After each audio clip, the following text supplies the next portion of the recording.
Salam, salam sejahtera untuk kita semua.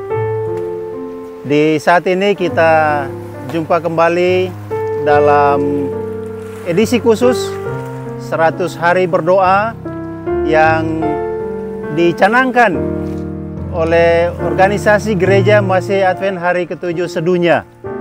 Dan di saat ini kita ada pada hari yang ke-18 dengan judul Memandang Melampaui Apa Yang Terlihat. Bersama saya, Heri Lewerisa, Ketua Gereja Masih Advent Hari ke-7 Jemaat Halong. Saudaraku yang kekasih umat Tuhan, sebelum kita memulai untuk mendalami akan firman Tuhan di saat ini, mari kita tunduk kepala dan kita berdoa, mohon tuntunan Roh Kudus untuk bersama kita dalam renungan firman Tuhan di saat ini. Kita berdoa. Tuhan Bapa di surga, kami bersyukur dan berterima kasih kepadamu karena pertolongan dan kasih Tuhan selalu dan senantiasa menuntun kehidupan kami masing-masing, sehingga kami ada di saat ini dengan segala sukacita. Kami telah siapkan hati, pikiran, bahkan kehidupan kami Tuhan, untuk mempelajari firman-Mu di saat ini. Engkau hadir bersama Roh Kudus-Mu Tuhan, agar firman-Mu yang kami pelajari di saat ini dapat menolong kami, memberikan kekuatan pengharapan bagi kami, untuk tetap ada bersama Tuhan, teristimewa dalam menghadapi persoalan-persoalan dan tantangan-tantangan kehidupan kami ini. Berfirmanlah kepada kami, oh Tuhan. Kami telah siapkan hati, pikiran, dan kehidupan kami untuk menyambut firman-Mu. Di dalam nama Tuhan Yesus, kami sudah berdoa. Amin. Saudaraku yang Tuhan Yesus kasihi, firman Tuhan di saat ini, ayat intinya terdapat di dalam Yohanes pasal 20 pada ayatnya yang ke-29. Bunyi firman Tuhan, kata Yesus kepadanya, karena engkau telah melihat aku, maka engkau percaya. Berbahagialah mereka yang tidak melihat, namun percaya. Pertanyaannya, pernahkah saudara melihat Yesus? Lalu kemudian, pada saat saudara tidak melihat Yesus, kenapa saudara percaya? Itu yang menjadi bahan renungan atau refleksi kita di saat ini. Sehingga judulnya tadi dikatakan bahwa kita memandang melampaui apa yang terlihat. Berarti sesungguhnya sesuatu yang muncul dalam kehidupan kita. Sebagai orang percaya otomatis kita punya iman. Dan iman itulah yang menyebabkan sehingga kita percaya. Kita percaya terhadap sesuatu yang memang tidak kelihatan. Itulah kelebihan kita sebagai orang Kristen. Nah, oleh karena itu maka saya mengajak kita semua pada saat ini untuk membuka Mazmur pasal 23. Mazmur pasal 23, perikopnya di situ adalah Tuhan gembalaku yang baik. Saya akan bacakan ayat ini dan kita ikuti secara bersama-sama. Yang punya Alkitab di rumah, mari kita sama-sama pegang Alkitab kita, kemudian kita simak ayat demi ayat. Karena di situ akan nyata dan akan tergambar sesuatu yang tidak pernah kita lihat, tapi nyata di dalam praktek kehidupan kita setiap hari. Tuhan itu ajaib bagi kehidupan kita. Mazmur pasal 23. Tuhan gembalaku yang baik, Mazmur Daud. Tuhan adalah gembalaku, takkan kekurangan aku. Ia membaringkan aku di padang yang berumput hijau. Ia membimbing aku ke air yang tenang. Ia menyegarkan jiwaku. Ia menuntun aku di jalan yang benar oleh karena namanya. Sekalipun Aku berjalan dalam lembah kekelaman. Aku tidak takut bahaya, sebab Engkau besertaku. Gadamu dan tongkatmu itulah yang menghibur aku. Engkau menyediakan hidangan bagiku di hadapan lawanku. Engkau mengurapi kepalaku dengan minyak, pialaku penuh melimpah. Kebajikan dan kemurahan belaka akan mengikuti aku seumur hidupku, dan aku akan diam dalam rumah Tuhan sepanjang masa.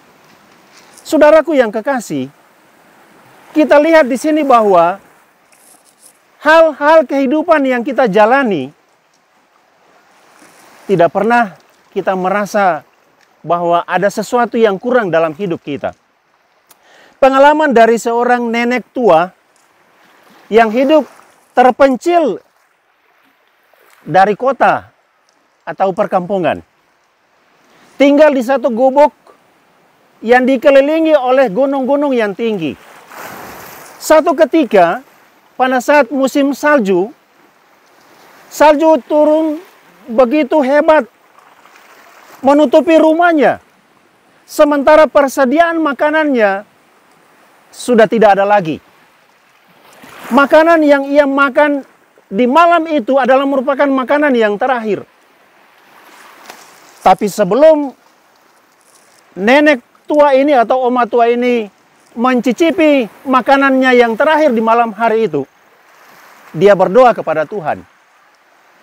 Dan di dalam doanya, dia mengutip janji Tuhan yang terdapat di dalam Mazmur pasal 23 ayat pertama bagian yang terakhir.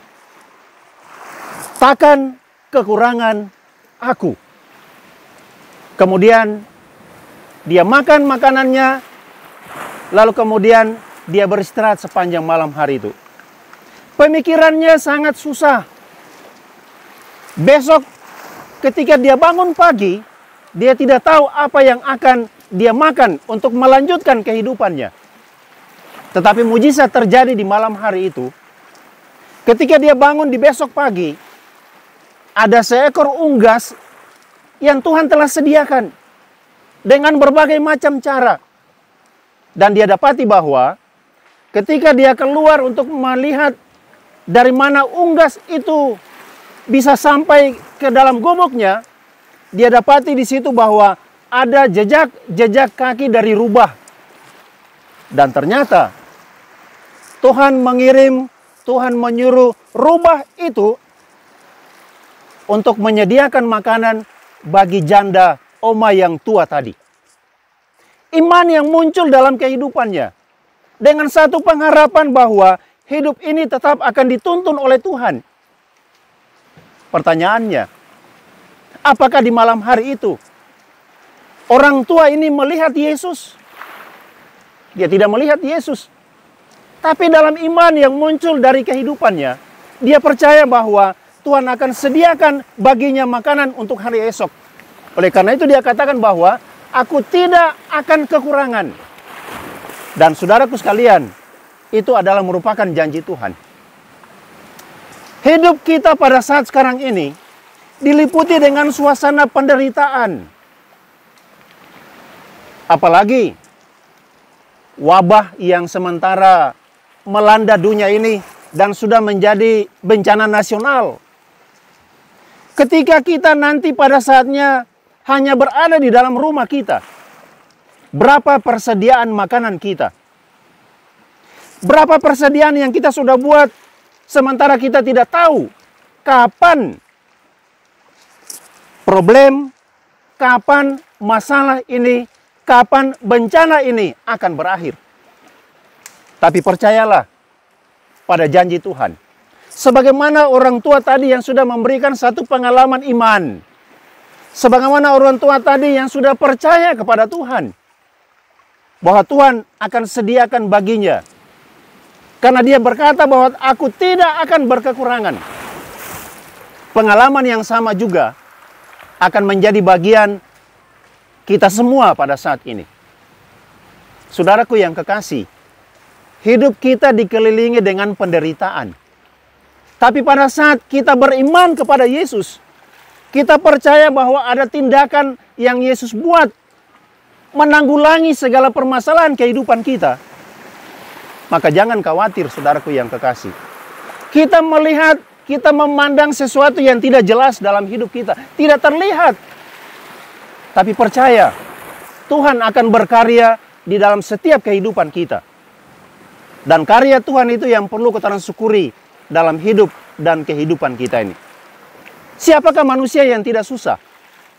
Siapakah manusia yang tidak menderita di atas dunia ini? Sementara dunia kita ini sudah penuh dengan dosa.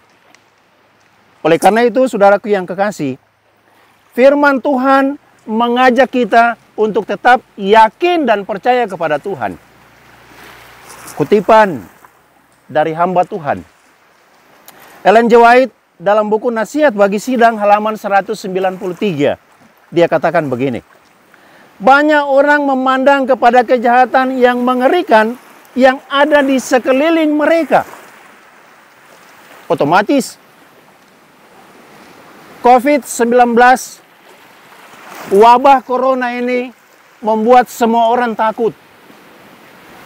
Mau jalan takut, mau keluar rumah takut, mau kerja takut. Perasaan takut itu menghantui kehidupan kita. Hidup penuh dengan berbagai macam tekanan dan penderitaan. Sampai hati mereka dipenuhi kesusahan dan kebimbangan. Mereka terlalu memikirkan tentang pekerjaan penipu agung itu dan merenungkan segi-segi yang mengecewakan dalam pengalaman mereka. Sedangkan mereka tampaknya melupakan kuasa Bapa di surga serta kasih-Nya yang tiada taranya bagi hidup kita. Hal itu orang dapati dalam perjalanan kehidupan kita masing-masing.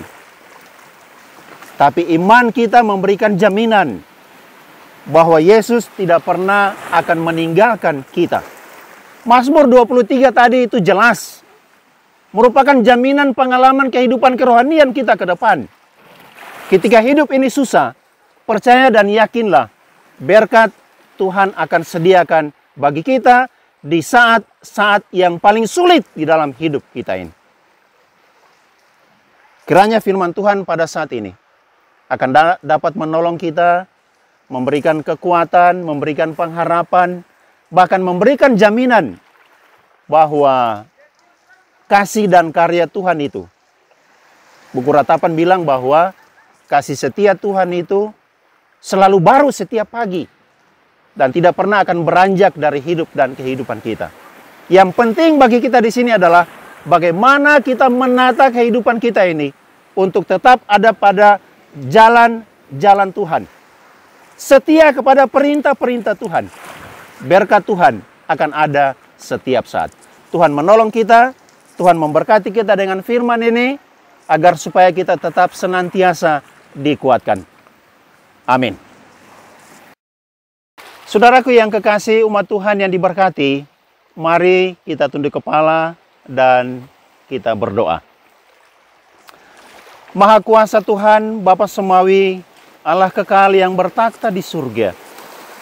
Saat ini Tuhan kami mengucap syukur kepadamu ya Allah, karena waktu yang indah kami telah luangkan untuk datang kepada Tuhan, mempelajari kebenaran firman-Mu. Dan di saat ini, kami dapati janji-janji Tuhan yang sangat berharga di dalam hidup dan kehidupan kami ini Tuhan. Pengalaman-pengalaman rohani yang kami telah pelajari di malam hari ini. Tuhan kiranya jadikan itu sebagai pengalaman berharga dalam hidup kami masing-masing. Sehingga ketika kami menapaki kehidupan kami di tengah-tengah dunia ini yang penuh dengan berbagai macam penderitaan, kesusahan, sakit penyakit, kami percaya Engkau tidak pernah akan meninggalkan kami masing-masing. Engkau senantiasa ada bersama-sama dengan kami dimanapun kami berada dalam menapaki hidup dan kehidupan kami ini dengan aktivitas yang kami lakukan masing-masing, tempat di mana kami berada, melaksanakan tugas dan tanggung jawab, pekerjaan, pelayanan, setiap pekerjaan usaha kami. Kami percaya janji-janji Tuhan yang indah akan senantiasa mengiringi setiap perjalanan hidup kami masing-masing. Jauhkan daripada kami segala susah, mara bahaya, terutama penyakit yang sementara mewabah di permukaan bumi ini Tuhan. Sesuatu yang tidak pernah kami lihat, tetapi itu sangat berbahaya bagi kehidupan kami. Dan kami yakin sungguh Tuhan, ketika Engkau pun kami tidak dapat memandang wajah-Mu, tetapi firman-Mu hadir di dalam kehidupan kami, dan firman-Mu itu adalah Engkau sendiri. Maka kami yakin sungguh Tuhan, melalui firman ini, kami mendapat jaminan kehidupan yang abadi bersama-sama dengan Tuhan. Melalui jaminan firman Tuhan yang kami pelajari pada malam hari ini, kami tidak akan berkekurangan, walaupun diperhadapkan dengan saat-saat yang sangat sulit di dalam hidup dan kehidupan kami. Bapa di surga, inilah doa kami. Inilah permohonan kami yang kami naikkan kepadamu.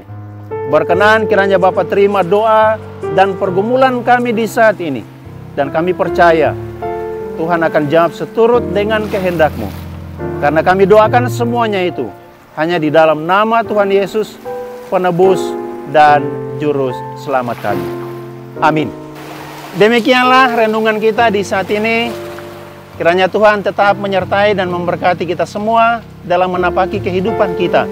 Sampai kita jumpa di renungan berikutnya untuk 100 hari sesuai dengan program kita. Tuhan memberkati kita semua. Salam.